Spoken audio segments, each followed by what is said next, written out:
grandson of King Nikola, was the king of Serbia, who made that huge attack on Montenegrin people, and then they destroyed everything which had predict Montenegrin and put everywhere Serbia.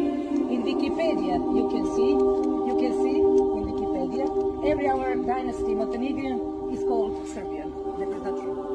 We are now at some kind of hybrid war, but we will make our own to be seen to all the world. And Montenegro is independent state, 1,000 year old history, and 1,000 year old monuments and everything which made big and huge Montenegrin name in the world. This is some kind of history just because I'm from this town, and I'm also from Montenegro. Thank you.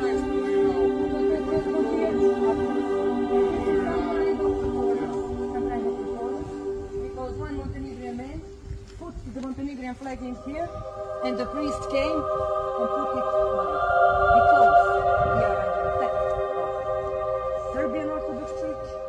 Unbelievable but true that every monastery, church and cemetery is Montenegrin, which were built by our own grandfathers, belong now to Serbia. It isn't normal. I don't know where you came from. It is like in your own state you have to respect the flag, to respect different parts of the So that is like you have your own country and everything in your country belongs to another. Don't want to disturb you anymore, but I have to include one of these Montenegrin